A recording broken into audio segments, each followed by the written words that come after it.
And remember to that can hear. Well, we want to do this quite slow. Starting up. Right. Yes. So it's just fine.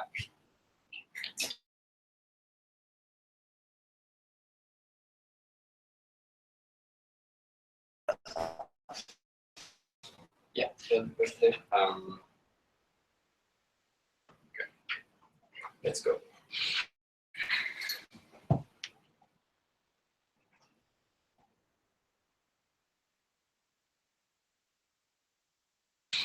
So and this is my partner in crime, Fredrik Estedal, and we've been working on a project called One City for our bachelors.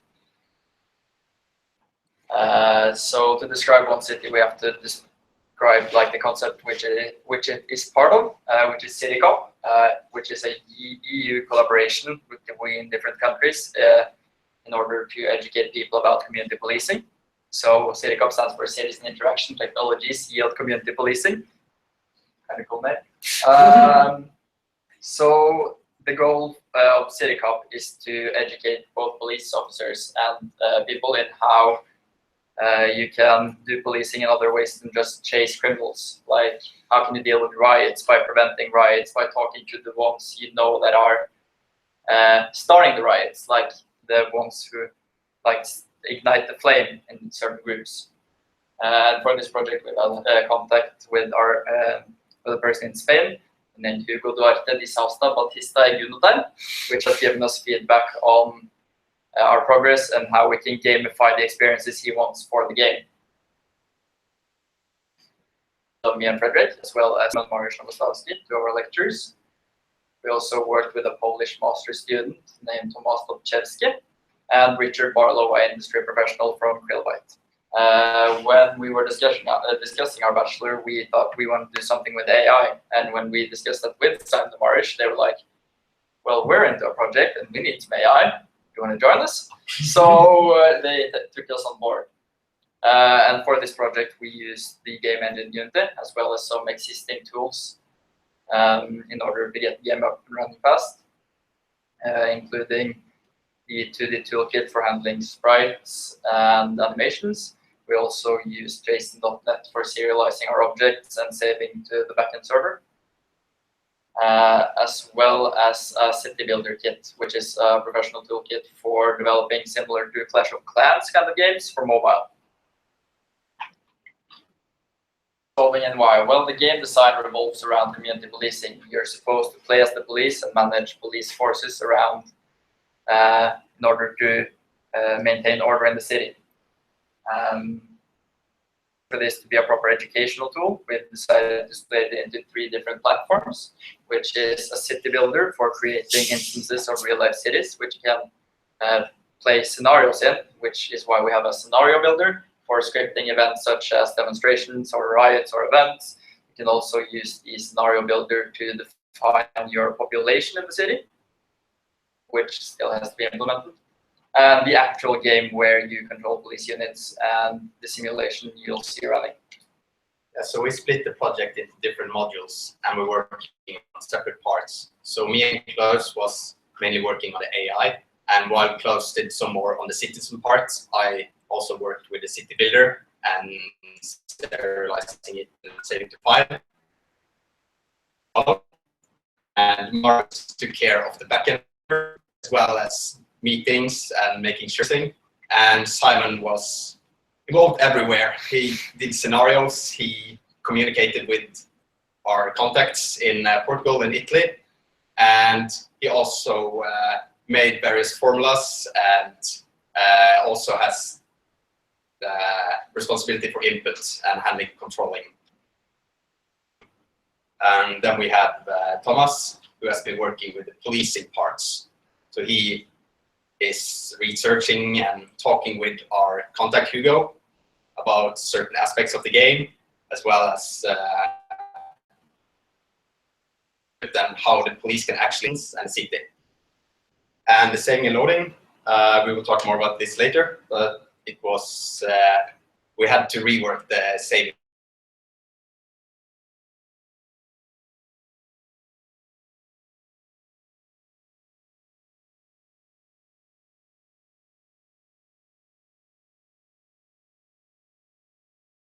working and what attributes do the citizen have to act naturally and be part of the simulation. We also did the grouping behavior for demonstrations or events so that the people spread out. We have a demo for that later.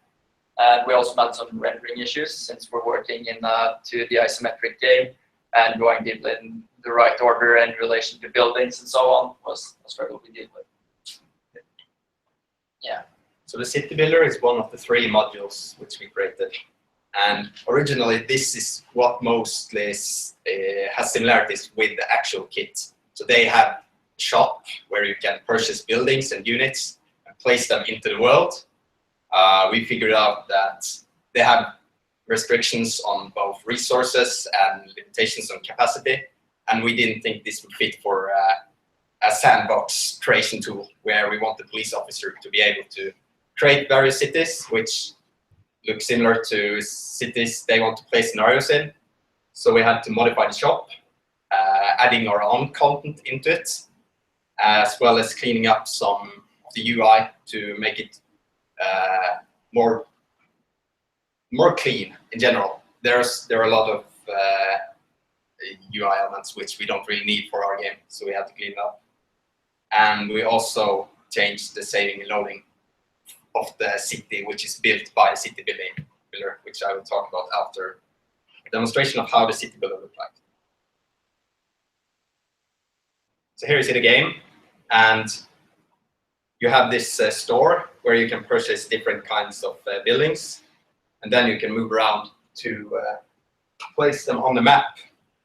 You can see that all these different buildings have the same sprites. That is because we are currently using placeholders, as we have, for instance, an artist in Spain who is going to do some art for us.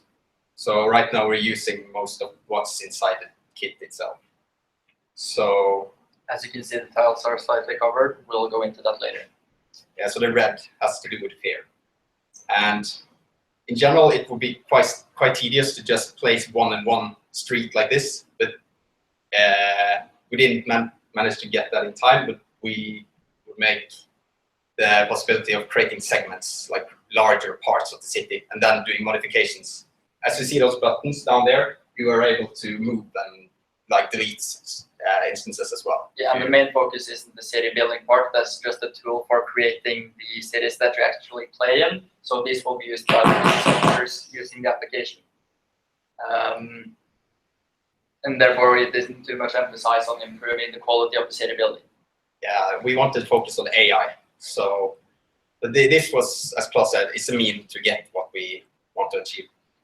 So regarding the saving and loading, we realized that it didn't fit the needs we wanted, especially when it comes to validating, because they were using a raw text format. So they were just writing some strings to file, and that's really hard to do checks on. So we decided to go for the JSON file format. And to do that, we used the JSON.NET plugin for Unity. And Richard was involved in this. He had a lot of experience with both JSON.NET as well as saving and how to structure it. So we imported a system he had been working on earlier by creating different interfaces that game objects in the world has to inherit to make sure that they are able to save themselves to file or able to load themselves from file. And after creating the JSON string, we send it to the backend server by using HTTP request from Unity. It's quite a simple process. The backend server is what Marish has created.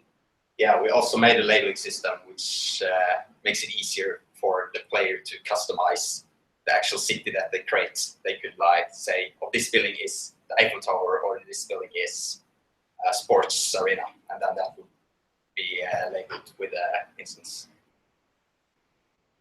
Yeah, one of the main concepts that came up during the development was the concept of fear. So our citizens and parts of the city are like, they're changed by the fear values they have. So when we were debugging this and watching like how the fear spread, we added the coloring to the tiles, which you saw in the previous demo, and we'll cover more about that later. And when our contact in Portugal, Hugo, saw this, he thought that was a cool idea to keep in the final game as well, so that you have a more an easy way to interpret levels of fear throughout the city.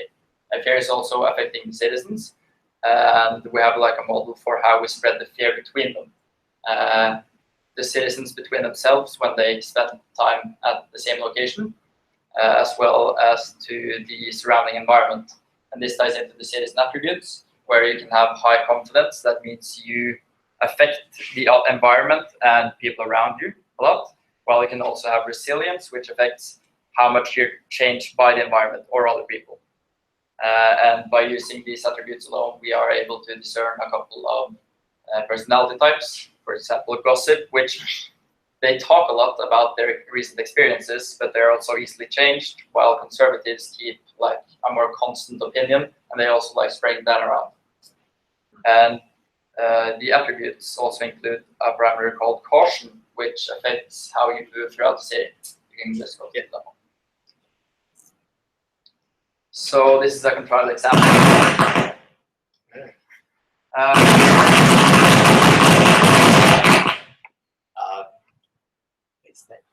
Yeah, where you can see people walking around. We've sped this up, so this is over the course of a day.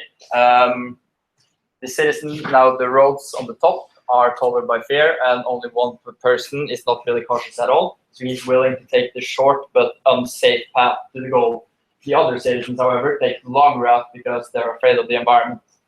And over time, you can see the fear is thinned out throughout the city, and you'll see that people will be able to take the shorter path, depending on, well, the fear that is present there. Yeah. And the person with the logo over is the one you should watch for, because he is like marked for being the one who's not really cautious. And now the fear is getting thinned out, and there's one other citizen walking over there. Yeah, but he's currently in the hot tub. Yeah. But over time, you can see that the fear is like spread out, so people are able to, like, populated areas aren't interpreted as that scary. So the more people who are there, the fear often diminishes, while urban areas might interpret this as more scary. And we also have some parts like tagging, which will more permanently mark areas as scary. But yeah. So we're currently working, like you saw, that one man shouldn't be able to change the whole town alone. So right now the values are just static values to test. So we are also intending to create a map of the fear and save it to the server, so that the designer can decide that this area is more scary and this area it's more peaceful, than being able to load that on top of the city. Yeah, so we did the pathfinding. There was a existing A-star, which we modified heavily to take into parameters such as caution and only being able to walk in valid paths, so that you only walk on pavements or the cars only drive in the streets. We have some cars we'll show later. We also did the life cycle, which is our concept of what a citizen does throughout the day. So you might stay home at night and you sleep, then you go to work at 8 in the morning, you stay there until 4, which gives like rush hour periods between these instances. And we've done this in a format where you can write your own JSON file for defining a citizen type. When certain buildings might be more active, it can also refer to special places, so that you can create like hooligans who are only interested in the football stadium. This has not yet been hooked up with the buildings, but the possibilities are there.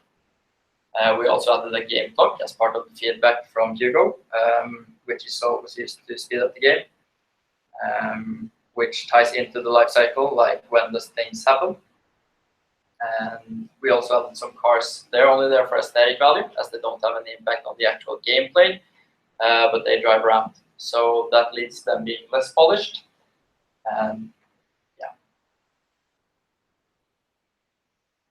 They drive on the right side of the road, but they currently don't stop because we had some issues with deadlocks regarding that. So maybe we should turn off that door. So here's a car. Currently it's a catapult, but we didn't have the assets. So and it's spinning because why not? So, and basically, this is how a simulation goes. And you can also speed up the time to make citizens run around. It can get really daunting just watching them walking around slowly. And the course of a day is, well, 1 second in real life is 1 second in game time. This is scalable for when creating scenarios. 1 minute. Yeah. So a regular day without speeding up the game by the default would be like 24 minutes for 1 day. And we wanted the scenarios to be able to run for multiple days so that you can have events occurring on different days, or you could have like shorter instances where you use the speed up less often.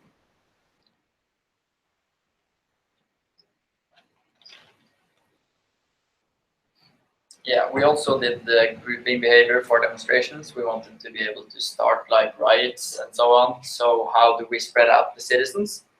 We did this by collecting a list of citizens who are to take part in the demonstration. This will be handled by an event manager later, which hasn't been fully implemented yet. And that disconnects the life cycle, like the daily routines of the citizens, and sends them to the demonstration, where the demonstration itself ensures a proper spread of citizens and yeah, creates a realistic grouping. Okay. So now we're starting a demonstration outside the building in the center. That automatically moves it to like outside the entrance of the building. And as more and more people join, you can see them not caring about traffic rules, because if there's a riot, you don't care if you're standing in the road or not. So they're willing to like ignore the rules, and you can force a path in our controller rather than asking the controller to find the path for you. So yeah, and the person in the middle is a leader. We haven't implemented any clever way of assigning the leader yet. It's just the first person who arrives.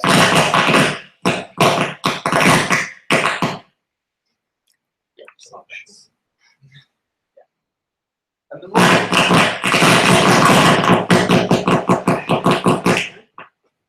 Why? not happened yesterday.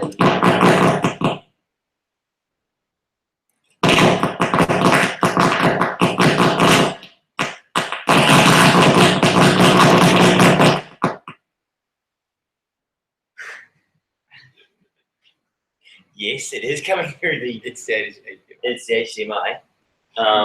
Right. Volume. There. There should be. I don't even know where they have the volume for that.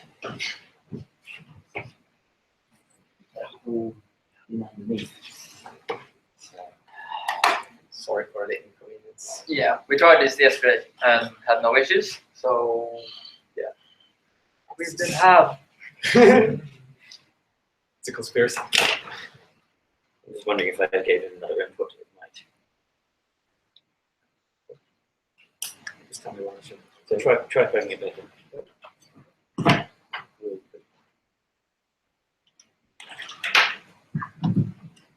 Okay, so right. Yeah, that's better. Try and confuse it by giving it a second input.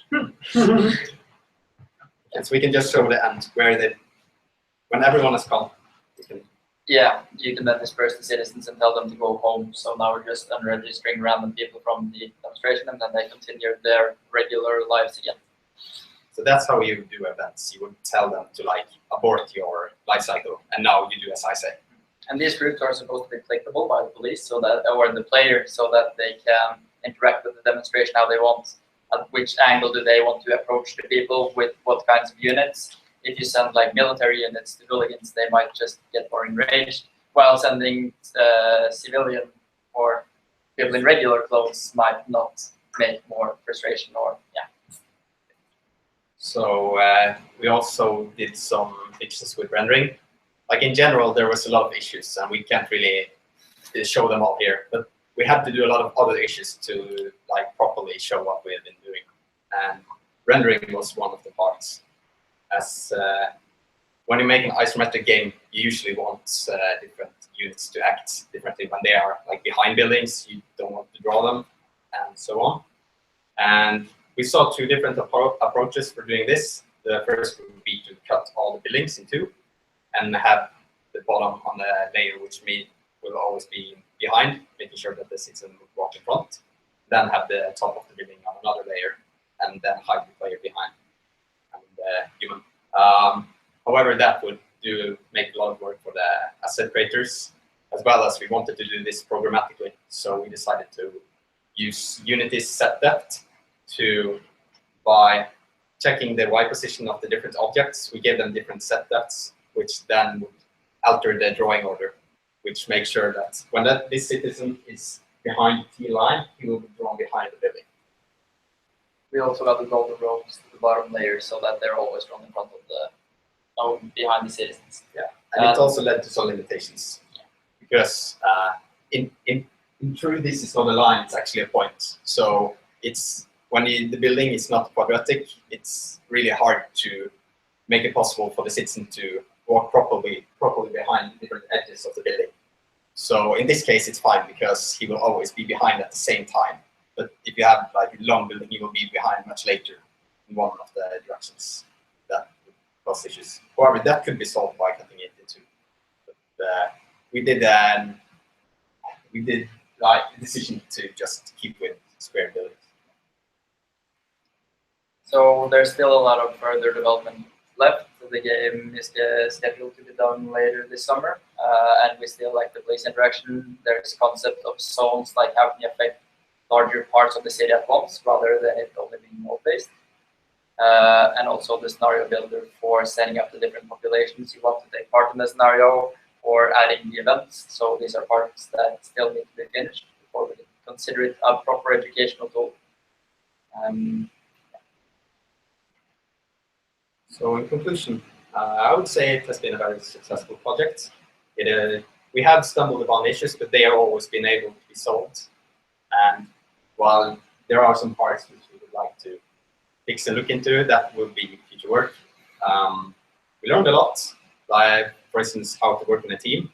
We worked with people we had never worked with before, and in different countries, and figured out how important communication is. Yeah, and working with people with more experience than you is also a great experience, as they have great input and like. It was also interesting to work with people who are not game designers, who actually create the design of the game. So then you have to figure out, how can we make this fun? How can we create these ideas which they haven't actually managed to put them into the game? And it made some interesting challenges. And we got really good feedback from the different locations. They knew what they wanted, and they said their opinions. Simon has displayed the project in Florence and Vienna, as well as the continuous communication with Hugo, which Tomas is currently staying in Lisbon, so he's on site discussing with one customer. So it's 3 iterations. When we are finished now, that's the first iteration, which means Simon and the rest of the team will continue to work on the project, and during the summer they will hopefully be able to create a finished project which can be given to different police officers and start the training. And then we have the 3rd iteration, which will be for the general public, to make it more of a game experience, removing content which is too complex and making it more entertaining in general. And I would like to congratulate Fredrik with getting a job for this project due to the connections we've gotten. And I've also gotten some connections that will be relevant for my master's later. So, yeah. Questions?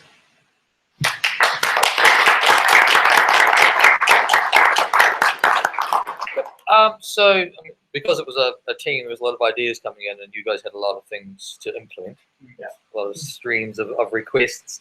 So what, could you highlight a part that you basically did from start to finish, that you conceived the idea and did the implementation? Well, we discussed everything internally within the team, Yeah. so we didn't take responsibility for one single thing. However, the things we've shown today are the things that we've implemented and are not. We decided not to drag others' work. Right. Yeah. So everything that has to do with citizens and ones and all those kind of things. Finding like the portion part where you're skeptical of scary areas, and that's attributed to the citizens. If this is going to get released to the public, how does it not turn into a SimCity where they just release Godzilla? I mean, the first thing that the public are going to do is try to break it and burn the city down. Yeah, well, the main focus of the game as it's part of CityCop is to be an educational purpose. Yeah. So it's hopefully that we can release it to the general public. However, we're not certain that we made it such an entertaining game as more as an educational tool. Yeah. So yeah. Do you think that it can, some element of that can be achieved without compromising it? Or, I mean, what's your opinion on that? Is there a Well, bridge we could between? have limitations, and it should be noted that the city builder and the scenario editor are not available for the public when the game is finished. They will only receive like pre-existing levels to play through, and those will be designed with the average player in mind rather than a trained police officer who knows how to relate to different policing issues. We can also make the game more entertaining as they actually progress, making sure they actually want to go further into the game, like adding different kinds of police units you can upgrade and you can start to like build different tactics. I think some of the gamers would like to do that rather than just destroying a city. It might be fun like the first times, but then you are still stuck on level 1, so it might not get so entertaining all the time. Upgrade the units and use an iron fist to bring the city under control. I can see that the game is finding many different ways of breaking the model. Yeah, but that's the point of Yeah. community policing, is that you're not supposed to enforce your policing on the citizens. You're supposed to take a more subtle approach and prevent stuff from happening rather than enraging people by sending military units. And if you just send lots of military units, then you fail the game. Yeah. So, I would suggest putting a lot of logging in because it will actually give you a lot of insight into how the public think. That's true. And not relying on after action reviews and surveys, but actually log what they do. And it will tell an awful lot about how they perceive how the interactions actually proceed rather than the reality of how they do proceed. The perception will be different to the reality. That might be very interesting when you have these choices from the police so that they could like either go to school or like beat them up, or you could log that kind of thing and see what in general people like the police to do. That would be interesting too. And also we're also supposed to log the event so that we have replay functionality for the game, so that when police play through different levels, they can replay it and discuss what actions the player took and how that affected the environment and what could they have done better instead. So yeah, So that log will already be there. So that will be interesting to see what the public do with it. We do have the logging in Yes. this. So the question that I have is, what would you do differently now if you were starting the project from scratch? I think we can both tell. He can start with this and I can. What I would do differently, I would make more from scratch rather than using the existing toolkits, because we had lots of bugs based on the toolkit that we used. Example was the grid manager, where we did look up to determine what node the citizen was in, and we only realized this was an issue when they were between nodes or close to the edges, because then it would register to the wrong nodes due to how they. You can draw it fast if you want. Yeah. Okay. So It's an interesting issue. what they did was, we have these squares that are not quadratic, and they did a radius approach where they just checked if a point was in a certain radius of the center of the node. That's an issue because if you take things outside, it's also slow because you check every node in the grid and you just abort once you find one who satisfies the circle requirement.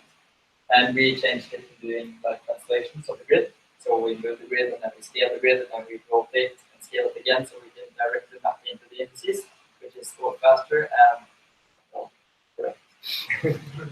which is a change we submitted for them to keep the new existing toolkit. So we're giving them feedback as well. So, yeah, and for me, I used a lot of time in the beginning to study the kit and go into the functions, into the classes and the structures, and I realized that a lot of the things didn't end up being used at all. So I think I wasted a lot of time researching the actual kit. Might have been inevitable, but I think it was because of the ideas was kind of all over the place in the beginning. It was hard to figure out, should the groups be done using their battle system, or how should we like use the different modules which they had created. And also, I think all of our biggest bugs has been by the kit itself. So it made some challenges there. So that's probably the same thing, like make more from scratch. We would definitely give the toolkit for unexpressed, yeah. And basically, it's very good. Okay, thank you. Questions?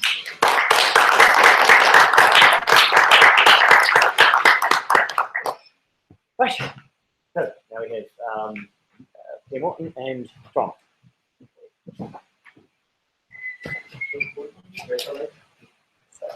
It helps or not. Right now. It seemed that having this plugged in actually helped it not crackle. Yeah, you heard like the static instead of the face kind Yeah, you hear tons of static. I think, Yeah, it prioritizes that one. Yeah, So, over the background noise. Yes. The team should be it might be safe. Oh, I'd rather not. I haven't. I don't think I would handle hearing myself while I talk. Right. It's not too bad. Was there static on that? It didn't crackle. Oh. Okay. What? Yeah, there's some.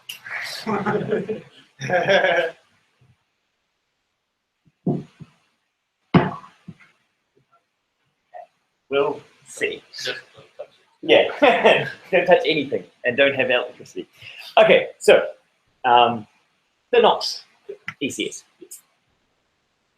So yeah, as Simon said, this is NOx SS, which is a multi-threaded entity component system developed by Promona and me, Promona Starman. This was requested by our employer, Super Digital, the local company, and the project was supervised by Mariusz Lastovsky. So this is just a quick overview of what we're going to talk about. First, we're going to introduce our problem that we were supposed to solve with a quick introduction to the existing NOx engine. Then we're going to give a brief description of the problem and restrictions that we actually faced. And then also a quick introduction to what entity component systems are, for those of you who don't know. And then we're going to move over to our solution, which is basically going to focus on how we made a new system that is performing relatively better than the other one, which ours is this green one here, and the purple one being the already existing one. So quite performance improvement. So we're mainly going to talk about the sort of factors that contributed most to that, which is the high-level architecture, our simple meta information structure, and our execution models. Then we're going to discuss some benchmarks before moving over to our conclusion, and then questions are obviously asked or answered at the end. So with that, Yeah, so first, I'm going to talk about NOx engine, which is the engine we extend from. It was originally developed by Super Digital, which it is a simple 2D engine. It started out as Project NOx, which some of the key developers in Super Digital, which they developed it here at the school in one of the courses. It was further developed in their bachelor thesis, and then after graduation, they also continued working on it, and it became the engine which is today. Then it is also open source, so anyone is free to check it out, try it out, and try to develop it themselves as well. And then we have the description of what we're actually trying to solve here. So what we want to do is to create an alternative to their game object model. So their game object model called NOx Accuracy System. We want to create an alternative, which is our NOx ECS. The main goals we want to achieve with this alternative is to have higher performance, and we want to achieve this by introducing multi-threading, which they don't have. We also want to have a more cache awareness structure, so more coherent. The more continuous memory is important for us, and basically the structure overall we have to think about. We also want to avoid virtual functions, so we don't have a necessary overhead in the form of a virtual pointer, and a lot of other things that negative things that brings. Switching also desired template minimalism. This is to avoid higher compilation times, as it already was quite high, and it hampered development, so further increasing it would be quite bad. We also have a few philosophies we followed when developing this module. First was the focus on aggregation, which is pretty much what entity component systems are all about. Also, we follow the C++ mantra of don't pay for what you don't use, which we can see in our layer distribution model later. We also want to avoid unnecessary extraction, which was somewhat of a problem in their original Nox hacker system. So here's a quick introduction to what the entity component systems are. So entity component system is a game object architectural pattern which favors aggregation over inheritance, and it's like many other things, best described by a contrived example. And in this case, we have a simple player object, which can be controlled by some sort of input, so a gamepad. And we also have an enemy object, which is controlled by an AI. So obviously, one approach here is to inherit from an input controllable base class for the player, or an AI controllable base class for the enemy. And seeing as both of them are game objects and need like positions in the world, etc., they obviously inherit from the game object base class. And this design, as I said, is sort of contrived, but it also leads to some flexibility issues. Say that we want to add a spell where you can control enemies. That's not really easy to add there, because we have to have a way to introduce the gamepad or input controllable ability to the enemy. A more elegant solution would be to go for an aggregate solution, where we simply have the game object there. It has a pointer or some sort of reference to a controller interface, which is implemented either by an AI controller or by an input controller. And then if you need to throw a spell, as we discussed earlier, you would simply change the sort of underlying implementation, which can also be done on the fly. So it's relatively simple to implement and relatively flexible. So that's just sort of the quick overview of our problems. Now we're going to jump into our solution, starting with our high-level architecture. So this is a relatively simple model of UML model of the architecture that we have done for. We see here our entity at top, which is sort of the main point to focus on. It's sort of stable here because we don't actually have entities directly within the ECS. We only have components that share entity IDs. So an entity is basically made up of the components that share the same ID. So we have, move back to the previous example of having input controllers. You could have the player being entity one, or the player having the ID one, and it's identified through the input controller, which also has the ID one. These components are stored in a component collection, which helps us solve the problems of cache awareness while also avoiding template stuff. So it's basically a container that works more on raw memory rather than using type information, and also allows us to work with more contiguous memory. Components can also send and receive events. However, we're not really going to go into that for this presentation. And also each component collection is stored within the entity manager, which is sort of the interface out for the user.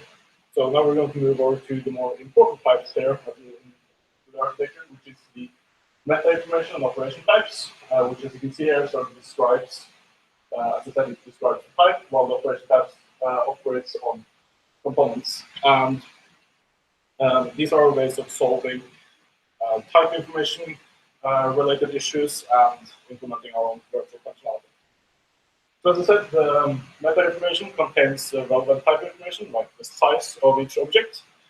And it also contains what we call operation types, which are basically function pointers, which is our replacement for virtual functions. So we wanted to try to find another way of dealing with dynamic polymorphism rather than the function pointers, as they add a small overhead, but still an overhead we can to a certain degree avoid. So we created the operation types, which is basically that on a per component type basis, we store the meta information, where we set up function pointers to the implementation functions of certain classes, rather than storing the vtable pointer as a member of the class, which points to an array, which points to the different function implementations. Have this allows us to do some cool stuff. For instance, we remove the per instance space overhead of a virtual pointers. Additionally, they're relatively versatile, so we don't actually have to point to member functions. We can also set them up to point to freestanding functions. And also they are made to work on ranges, which also helps with the cache awareness stuff. Additionally, we can also detect whether or not functions have been overridden in subclasses by doing a relatively simple SVNI template trick. And while templates weren't really encouraged for this project, this is templates that aren't sort of, they don't burden the actual engine, they sort of burden the user. So you only pay for the extra compilation times in how much you introduce new operation types, but you don't have to recompile the entire engine by introducing type. That's the sort of quick learning of the information. Yeah, and then you have the layered execution model, which is the way we decided to solve having multi-threading our components. So introducing multi-threading into our module introduced a few problems that we get with multi-threading. Now we need to properly synchronize each thread so they don't introduce race conditions by having shared variables and such. So, and since we don't have no idea like specifically how each component works, because they can introduce new ones, like anything can happen, right? So, what we choose to do is to have each have a layered approach where each layer holds a set of components, and these component set in each layer can be run concurrently. So our algorithm does this sorting into layers by basing it on data gained from the user, so the programmer. And these come in two forms, in the form of data access, which is how it describes how a component acts with other components, and a read list, which describes what components the component reads from. So first, the data access. Independent means that a component can be run concurrently with any other thread. Read only means that it has some reads to other components from other components. Read write would mean that it has some reads and some writes, but it's not implemented.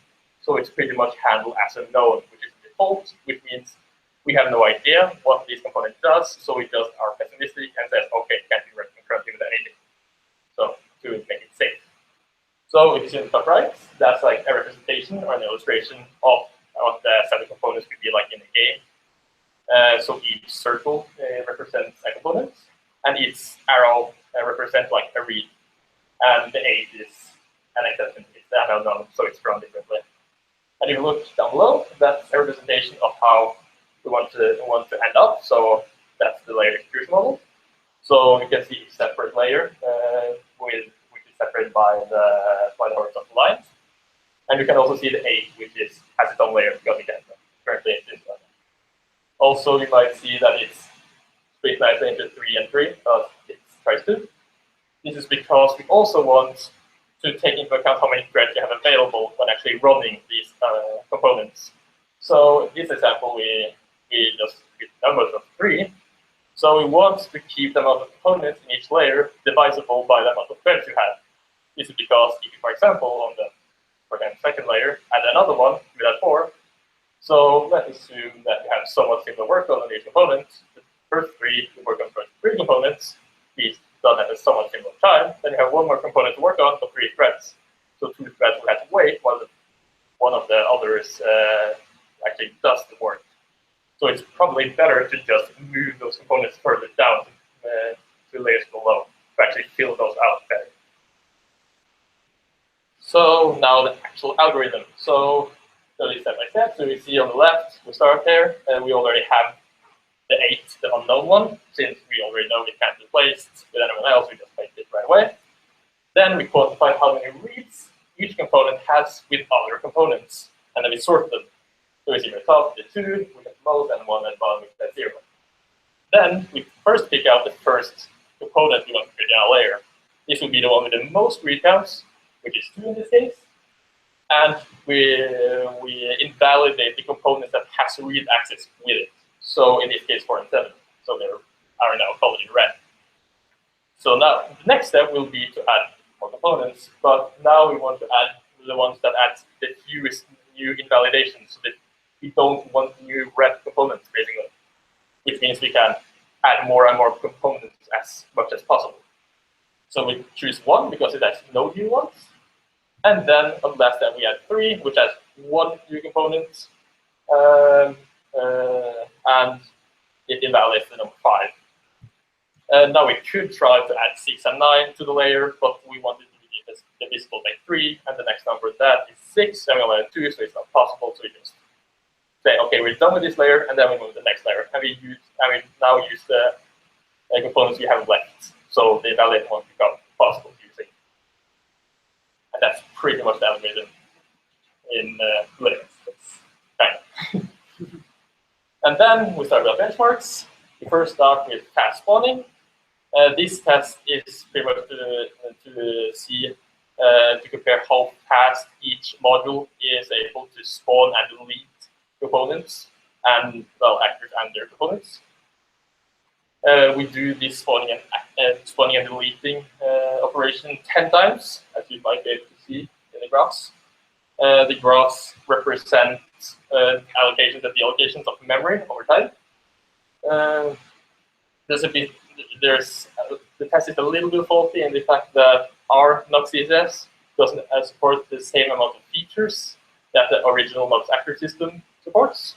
So, for example, full JSON support, which means we have fewer member variables. So the amount of memory, there's not on the same terms. So it's a bit in our favor. However, if you see the numbers below, their Nox actor system peaks at 90 megabytes and our peaks at 45 megabytes. So we're at about half, and we don't really think we will catch up to them, even though we have the full support of all the features. We think we just have something.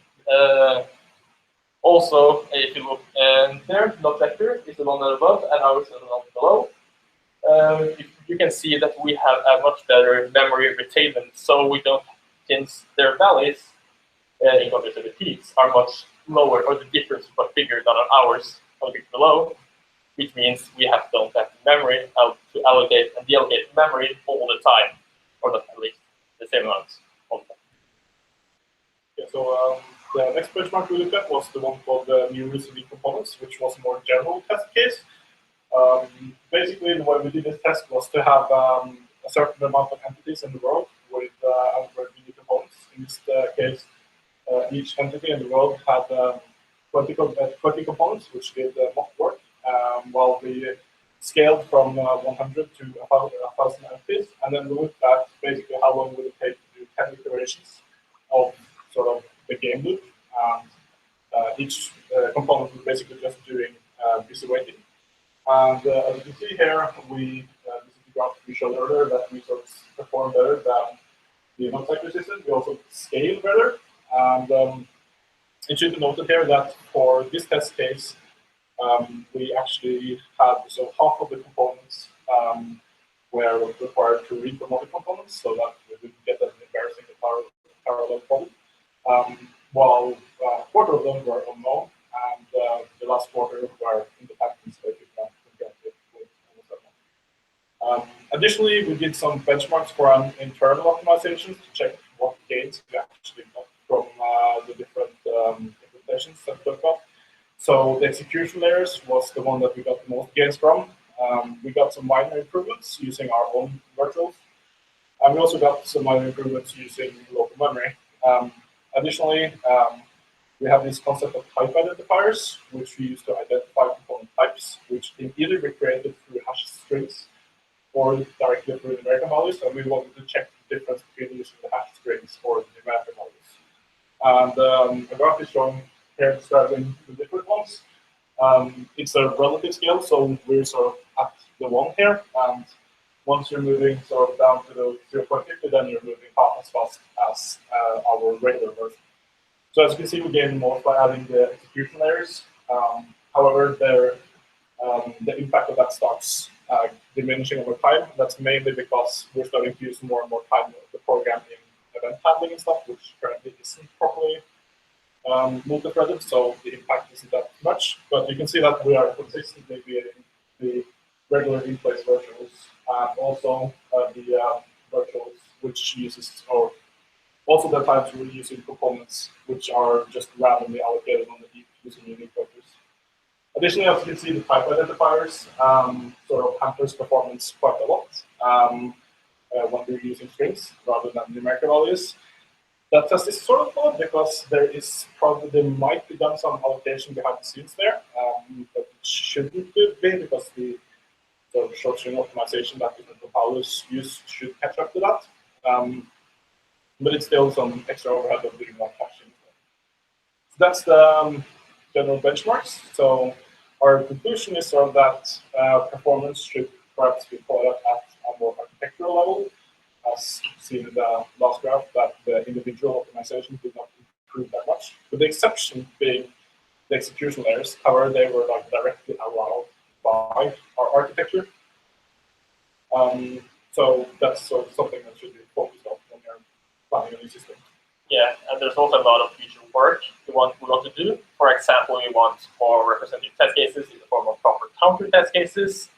So we talked about wanting to avoid templates earlier. We would also want like out with templates to create a full template solution rather than doing the meta information, all of that stuff, but you see what kind of impact would it actually have to compilation times, and would it be faster or slower, or would the interface be worse or better?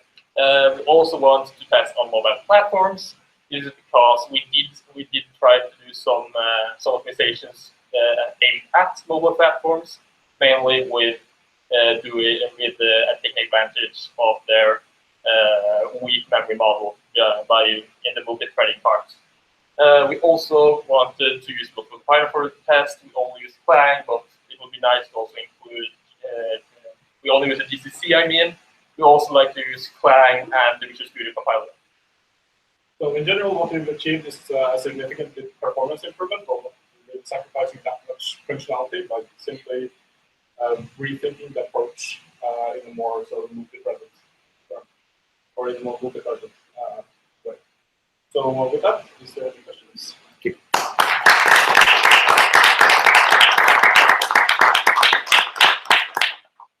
Well, since part of the motivation was for mobile platforms to overcome their perceived weaknesses, and you mentioned that they're migrating towards a better model themselves anyway, so it might catch up with the research before you go back towards it. But what was the reason why the mobile testing wasn't the initial target? Mainly because of issues setting up so the mobile testing. So the engine also supports desktop, which is what we're most used to targeting. So it supports both. It just happens that they're also built for mobile, and it was basically related to issues setting up with the testing, and that we wouldn't necessarily be able to create. Well, we weren't able to create a representative test case anyway, but it would be more difficult to do that in mobile. But it's on the list of stuff that should be done because it is sort of screwing with the results, or in one way at least. Additionally, there are some optimizations that are done that seem sort of contrary to mobile, which is why we have added some support for turning certain features off, which we should also extend to other parts of the system. So, for instance, the waiver hogging memory might not necessarily be a desirable feature on mobile. You might want them to use that more. However, that's something that we can add through sort of macro solutions, which is what we've done with execution. Something I didn't pull out from this, and it may not be an issue, but the desktop CPUs have significantly different pipeline lengths and cache sizes to the ARM architecture. Yeah. I didn't see a place where that would definitely impact your solution. Do you think it would have any impact at all? Well, the most we're trying to take advantage of caching is how it's canned. Yeah. So that we're trying to get the important information first, which is what we're usually interested in. So the different caching mechanisms, that is sort of a hardware optimization level that we want to go to, but we haven't sort of had the time to really dive deep there because we are aware that there are different issues there. So that's something that needs to be. It could be something. If the cache is fed well, then the fact that it's smaller will have less of an impact, Yeah. you would think. So Yeah. yeah, if the feeding mechanism is good, then Yeah. the size shouldn't. Which is one of the reasons that we wanted to avoid. So, for instance, the virtual pointer overhead, the space overhead isn't that important, but when we're using the first data just to point to something that we technically know what compile time. Obviously, a cooler solution that would probably be to use sort of like typing the templates, but then we're introducing templates again. So, Thread context switching varies wildly between systems. So how much of an impact does that have? Are your savings because the x86 platform context switches between threads well? Or we haven't actually had the time to stats properly. So what we did when we were doing our test was that we tried to minimize those sort of things. So we were trying to run our tests as much in isolation as possible, turn off all other functionality, and turn off, so for instance, we turned off everything from like we turned off all of background programs, obviously, and then we also did like CPU frequency scaling to fix those areas just to try and get consistent results. But obviously, that is something that should affect. and your threads ran to completion before they switched to the next layer, or were they getting interrupted? Yeah, we try to do that all the time, except on the last layer, which we possibly end up having fewer components than possibly fit in a layer. For example, in the model we only had 2 left on the end, so we couldn't really fill it out, so one would have to wait. Either way, there's no way to solve it. Obviously, we're using a thread tool, so we're actually reusing all the threads, so they don't actually stop before until the program is actually terminated. Joining Okay. So I need the lock-free multi-threading. Adds significant complexity. Does that complexity justify benefits? That's one of the things that we have the most problem with trying to defend is the lock-free stuff. Just to be honest about that. For mobile, it might have some benefits, but we're not able to test the mobile. We were wondering if we could see any performance, anything in general at the x86, just for interest, but we weren't really finding anything, or we weren't finding improvements. We were finding some places where we were customizing the system, mainly because, for instance, our allocation algorithm being the lock-free one, so it's turned a bit more complex, so there's probably just easier to take a look and just go. Additionally, the reason that we went lock-free there is sort of like it's not based on anything. It was an oversight for me at least, because I was motivated by learning about memory ordering and stuff like that. So obviously, the better solution, which I sort of noticed when I was writing the report, was that, hey, why don't we just give each spread their own allocator and their own queue, and then we don't have to do any synchronization at all before we start reading for it. So that means that we are both removing the Mutex solution while also removing the lock-free one, which would be, But maybe the problem with doing the relaxed memory orderings was that we had to do, it didn't really increase complexity that much in terms of difficulty. However, it required you to know a bit more about the system. So because we always tried to sort of spec ourselves towards the known situation, allowing us to sort of go around certain lock-free programs, such as the ABA problem, which we did a certain method by just saying, hey, you're not allowed to delete stuff dynamically. You can only release it at certain times. And the last question is the testing. So automating testing and running across multiple machines, or so in terms of testing time and gaining data, you mentioned there's like noise in some of your data. Yeah. And so you're not.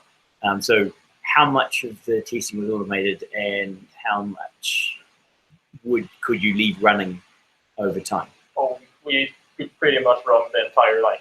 Like all the tests we displayed, we could run just a script run, and it's all done. Well, you would also need to sort out the data we gained, but all the tests would automatically run. And then we would run some scripts to get in the CSV files, and we would just plot them. So in general, the testing framework is actually quite robust. It's just that we ran into a lot of issues with the other stuff surrounding the testing framework. Yeah. So for instance, CMake, which decided not to set the variable that we told it to set because where you have to like force it to update variables and stuff, which we sort of noticed a bit later in development, which is why some of the software pieces are a bit more aren't run as many times and stuff. And so there's been like a lot of issues that has come up, which you mainly notice once the result come in and say like, hey, this doesn't make sense, and then we have to like run the test again overnight. And yeah, so the running more tests and more continuously isn't an issue. It's sort of something that we want to improve on so that we can automate that for other people to try and verify results. Because the plan is to merge this into Inox and then we're done, and then people will probably try to see if they can get the same performance improvements that we have. It's one thing when you're comparing lock performance across different systems, even with C++11, there is no defined standard for how the system behaves underneath. So when you're grabbing mutexes across Windows, Linux, OS X, you can have factor of 5 differences in performance depending on whether they're using a POSIX system, they've rolled their own system, or whatever else. So just because it's a mutex or a lock at the C++11 level, there's absolutely no guarantee on the performance, only the functionality. Yeah. And usually they just forward. So we looked at some of the different implementations. So for instance, the regular mutex on POSIX just forwards to the default one anyway. So maybe we wanted to see if we could get any benefits, not by avoiding to take the lock but rather by guaranteeing system-wide progress, which is the other part of it. Oh, yep. Yeah, you mentioned that one of the main causes was the performance increase was because of the architecture of the system. I was wondering how would the system run if it was just a single thread? Would it still outperform? So we did it all with the we don't actually have that data for doing comparisons here. I'm not sure if we mentioned it in the thesis. No, but it would add overhead by just having the multiplayer mechanism, so it probably would run slower than a No, because we wouldn't do the multiplayer mechanisms if we were running single threaded. Which we will obviously put in switch for because then it's sort of closer. However, that sort of depends on the use case. So, for instance, the event system we have now is relatively shit. And that takes up a lot of time, which is also why as you saw, the execution layers were scaling on the individual optimizations. We still believe that there are performance improvements to be gained by just thinking about it that way, at least compared to the original system, which is sort of jumping all around in memory. But we need to do more testing on that before we could say definitely that the system will be faster also than in the single thread environment. But my gut feeling says yes, because generally that's well. Oh, okay, thank you.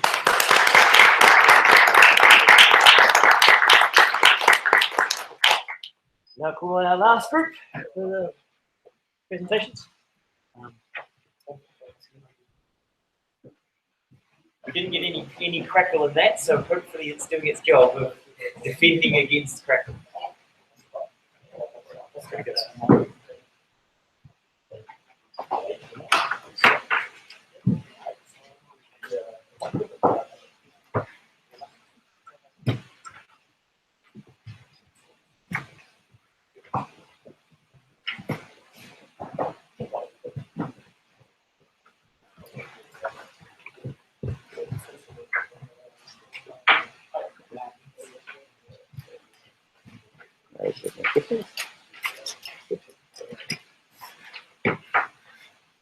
Make the train open.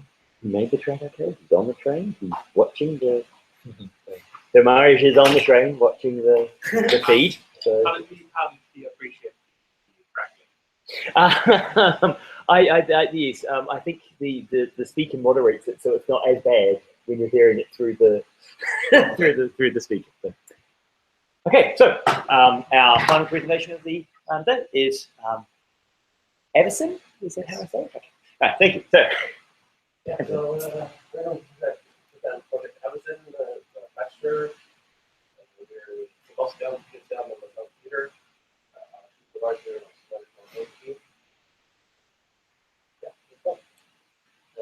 set out the two main goals for our batches.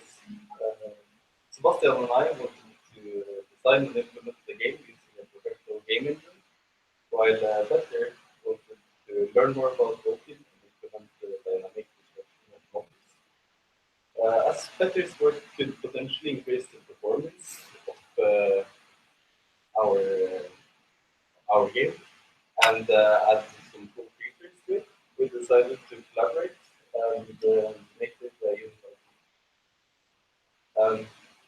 Project Amazon is a dungeon crawler game, primarily focused on diverse character customization through talents and stats. Goals for our finished product will include a refined inventory system, complex statistics system, diverse talent choices, and randomly generated benefits, as well as the Vulkan integration previously mentioned. So creating a game is a very big task, and as we kind of knew we wouldn't be able to create a whole game in a lot of time for this thesis, we decided to focus on the systems driving the game, which would in the future allow us to create the content needed for a fully fledged game, and not focus on actually creating that content for this game. So when we were discussing which engine we were going to use, we ended up with Unreal Engine. The main reason for this is that in order to integrate Vulkan support with our game, we needed to have access to the source code, and Unreal Engine provides that. But it was also an added bonus that Unreal Engine is written in C++, which is the language that we are most familiar with. And thirdly, we also get access to Unreal Motion graphics, which we use for our UI build. The responsibilities were divided into the following. I would take care of most of the UI elements and the systems necessary to have them, so inventory items and the talent tree. Christian would focus on various background components like statistics, spellcasting component, and the AI. And Petter would focus on the Vulkan related work. So when designing our game, we drew inspiration from a lot of similar games in the same genre. We chose to look at all these different games by their individual systems and decide what parts of those systems we liked and disliked, which we wanted in our game, and if we wanted to modify those to fit our game better. As a result of this, we ended up with a complex and diverse statistics system with over 100 different stats for the player, an inventory system which had an unlimited capacity, and a talent system which allowed the player to choose from all the talent trees without any class restrictions. Combine all these systems together formed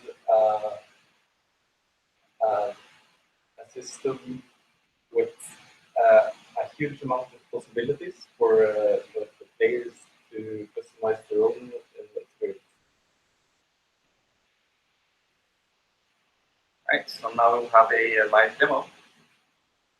We'll go through all the features that we need to implement.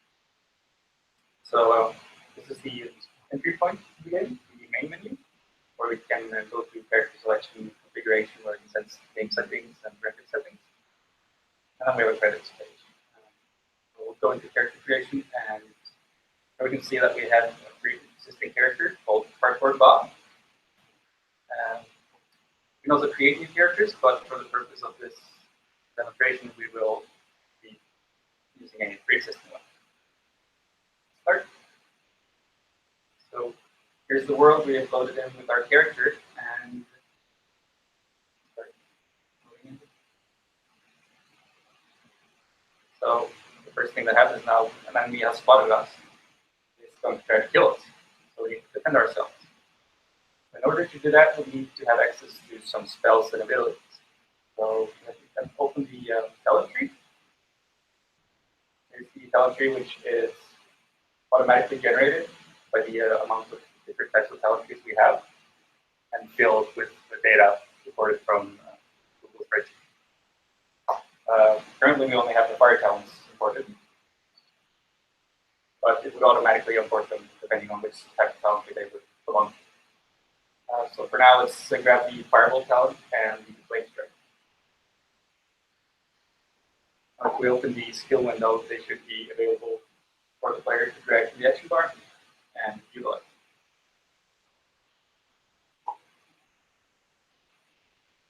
Now, after using the ability, you can see that the mana has been spent, and Fireball is quite an expensive mana to cast. In order to cast Fireball more often, we need to have some sort of items that grant us mana regeneration. And currently, we have no items of it. We can also expand these statistics to show all the stats we have in the game. Some of them are offensive in nature, others defensive. Now we can select the multiple statistics as favorites so that they appear in the previous menu. So you can keep special stats that are important for your build. So for now, let's open the inventory system, which is designed in a way that complements our implementation for unlimited capacity, where all items are sorted into categories by their type, and the categories can be expanded and collapsed. If a category does not have any items in it, or all the children of the category are hidden, the category will disappear automatically, as it's not very relevant to display a category that has no information. Also drop items on the ground. But for now, let's use our filtering system, which is another implementation that helps us find items that we're looking for. So we can specify that we want to see all the items with given stat or type or rarity. So we're searching now for mana regeneration per second. We can equip these items. We can automatically see that the stats is updated. Now that we have some mana regeneration, we can go back to gameplay and use our Fireball model.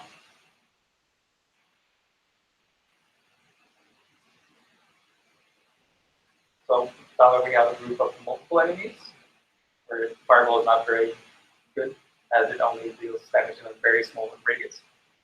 Instead, we have the Flame Strike ability, which is a very large radius. And lastly, we want to show our development tool that we created early on in the development process. It would be used to, during runtime, create items and spawn AI. And specify different variables for the items and either spawn them in the world or in the inventory of the player. And also generate random items and put them in the inventory. So lastly, for the demo, we wanted to show something really cool. So firstly, we have to go in the inventory and pick a really powerful item. To find this item, we are searching by its name. It's a staff of power. That's a lot of good stats on it. And modify the effect the spells have. So now we can spawn, say, 300 AI. And use Flame Strike, which has now been scaled up because of the stats. That's the demo. So I'll talk a little bit about the multi-hardware. Now, I want to work in multi, so this is a graphics API that is designed to make adaptive of the multi-hardware we have today. The older graphics APIs are commonly used, don't support multi-threading, and there's a lot of pipeline optimizations on the hardware side that they can. So multi will potentially allow for increased performance and lower overhead when it comes to rendering. It also has a built-in compute support with the ability to share variables with the render pipeline, so it can form a lot more relations so that it is render without having to go back to the I integrated involved in Unreal Engine so that we can use the features involved in the existing feature set of the engine, so that that is possible for this project. When I had we updated the version of Unreal Engine we used because there were some slight feature added that with the help the development of our game, and they updated the rendering interface for the rest of the engine to enable some features that were missing from walking that were almost essential for doing the dynamic construction. But when I had implemented walking in the new pipeline, it turned out there was a bug that caused it to not work anymore. So I had to make a decision to let go with a separate demo of the dynamic construction system with the intention of implementing it with the fundamental and the problem. So I looked at several different ways of doing dynamic construction, and I found one that was very interesting. And it's a lot better than the standard way, which is that we have the artists divide the models into broken pieces before the game is created, and then just replace the existing models with the pieces when it's destroyed. So the model I found the reason it's capable of running actual real-time instruction is that it uses approximation of the model and simplifies the area you have to run calculations on.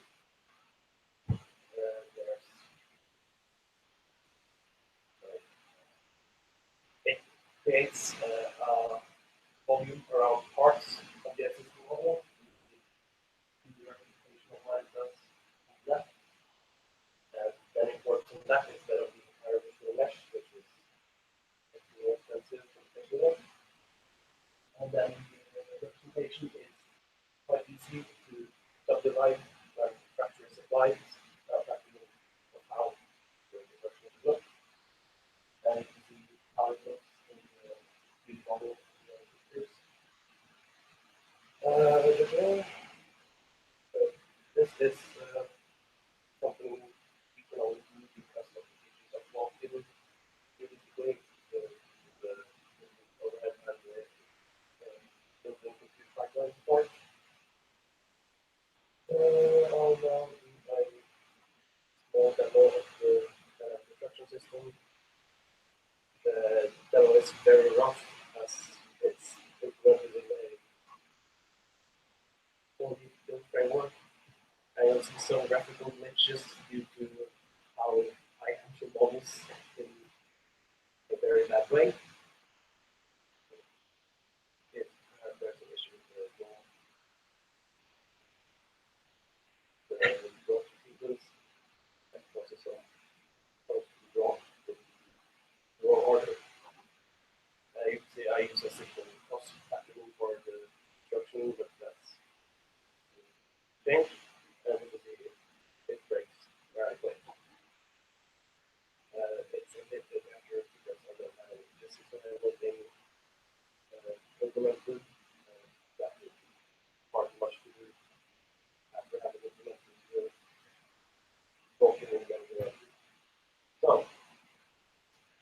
as a presentation for the project, we knew we would face a huge workload working to implement a large game.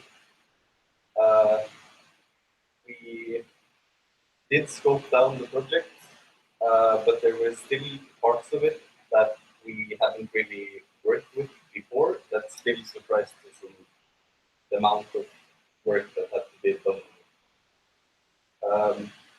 But we learned how to develop a game using a professional game engine. and thereby the ins and outs of using that game engine. We also learned programming concepts such as template programming and how to work with component-based systems.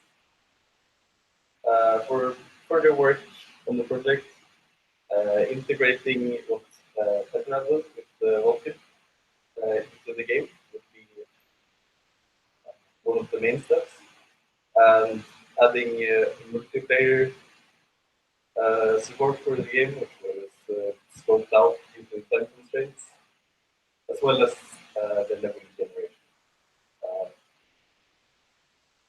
Did we reach our goals?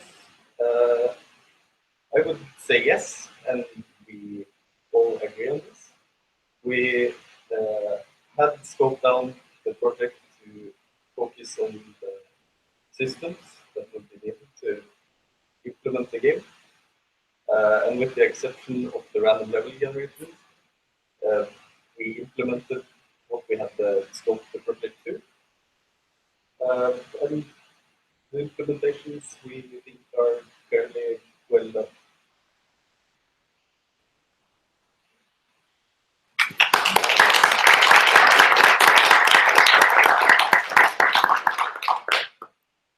How did you manage intermediate or milestone builds? Because with such large subsystems, an all or nothing approach where you don't find out whether it's working or not until it's complete is a big project risk. So yeah, we started with the individual parts. So when I was doing the UI, I started with like the inventory, with that separately. And I would have the talent tree, and then I would have the skill window, and the interaction between these windows would be implemented once the other one was finished. In that sense, it would just be the visuals first, and then the functionality between them. As for the background functionality, it was subdivided into different components where we should do this efficiently. And I think we split up the problems into smaller problems fairly well during our implementation, and we didn't really lose track of what needed to be worked on. With such a large variability, how do you track whether or not it's balanced? So spell balancing, that would be done sort of at a later stage when we would have multiple or more spells available. We could do, as you suggested previously, where we would have an AI start using the abilities and sort of figure out how optimal the abilities work compared to each other. As the complexity of this game can be very, very large, it would be harder to balance, as we would have talents that affect other spells in other talent trees, and certain stats being very good with these talents compared to others. Sort of like we have a frost spell, which stuns an enemy whenever it crits, and having more critical hit chance would then increase your survivability as a result, because the enemy would be standing from you back. So it would add additional defensive properties by having more of an offensive ability. And it's not like World of Warcraft doesn't constantly roll out nerfs because they realize they've overdone things. So it's not right. Yeah, exactly. It's not a problem that's solved, but a automated system to try and detect and regulate them is essential with a large framework. With the Vulkan stuff, do you get with essentially that algorithm 2 or 3D for free, or do you have to explicitly do extra work for the 3D? It has to be built specifically for 3D, but it's not a big step. An extra vector or matrix layer. Working in space. Yeah. Or an algorithm to separate the piece of non-loaded. Yeah. That's the extrapolation. No, it's not a bad algorithm to work with. Yeah. Okay. So you implemented the Voronoi split in 2D for that demonstration. With just a single, so the point masses for the sections, how are they defined?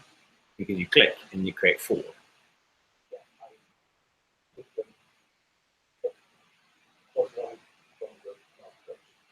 Right. So you actually are placing 4 masses and then shattering.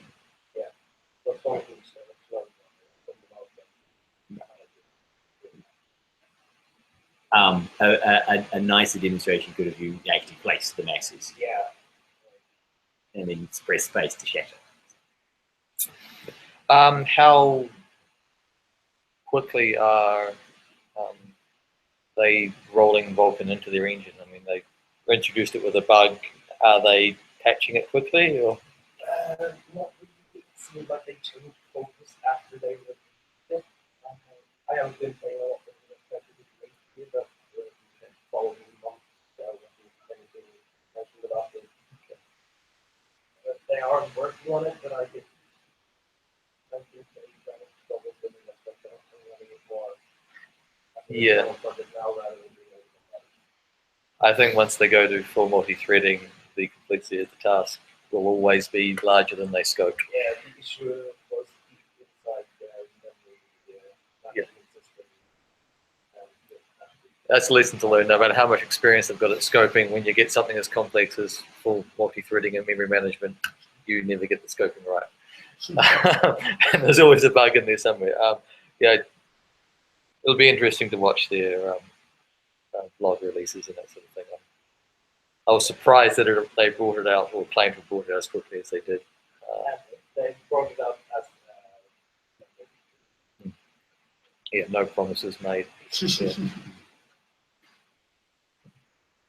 So you, in your system, you have massive number of items that are described but without assets attached, and you create a very large requirement for assets to be generated and created.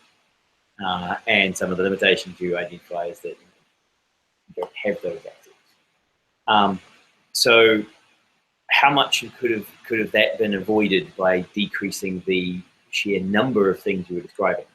And how much time was spent describing all of those features and their possibilities, given that you have no system to test them in?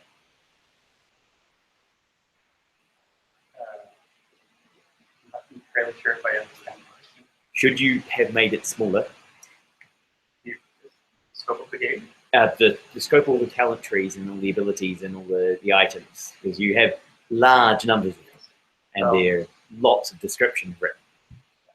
So during the design phase, we sort of sat down and started writing the design document and got carried away. So some aspects of that, it was shown in like the talent tree, where you have different talent trees that we wanted to have in the game, but didn't have any data for at the moment. So we could have scaled it down. But with the general idea of the game, we need to have large amounts of talent trees so that you could customize between them to make your character really unique. I just have a quick question about the Vulkan. You reported the error to, or the problems to Epic, or did they already have that? Yeah. Do you know what the status on that is?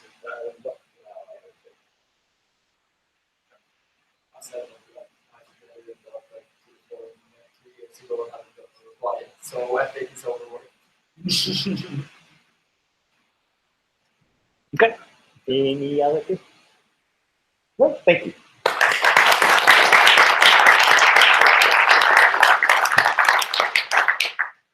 So that concludes our presentations for the Bachelor in Game Programming. This is the second to last year this degree exists. We have next year's group coming through, but they're the last game programmers that we train here as game programmers. Tomorrow night we have a dinner, which the Bachelor students hopefully have received invitations to, and some, are any of you planning on going? Oh, good. Because one year I had none of my students turn up, and I turned up and it was going, oh. And when they said, where they call around the groups and they said, the web designers stand up and the programming students stand up and the game programmers stand up.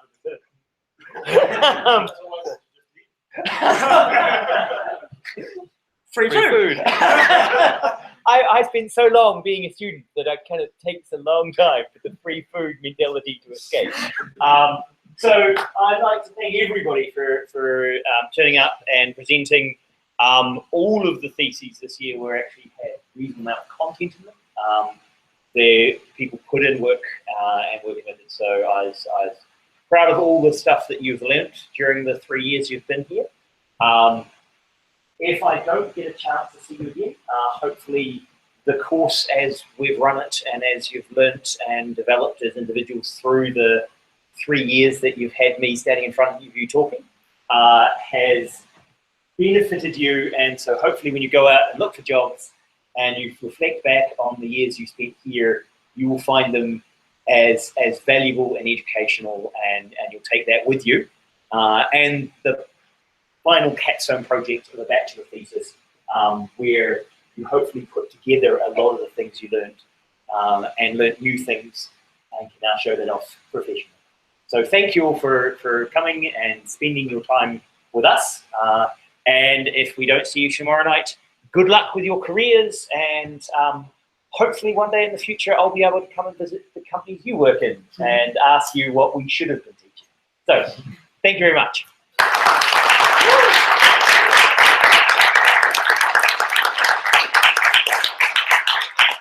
Right, we will now go away and have our lunch and then have meetings later. We'll be putting in grades, I believe, Wednesday afternoon. So don't expect to see grades until like Thursday, Friday. Okay? Cool. Yeah, thank you. Right.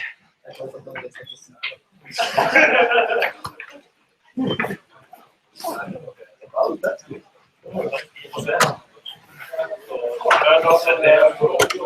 Simon, I just realized what you were actually asking. So, with the talent system and stuff, it's all automatically generated out of enums and stuff. So, if we were to scope it down to less talent trees, we would just have to remove some entries from the end. And as they would be procedurally generated on startup. And you potentially shouldn't take quite so many. Yes, you may. I should probably warn you. You know the professional programming. Yeah. I've written like about some of the code in the project. Yeah. Should be fixed on. So that will be part of the further development. So we will be able to fix that. Okay. But yeah, do you know when we'll get feedback on that and review or?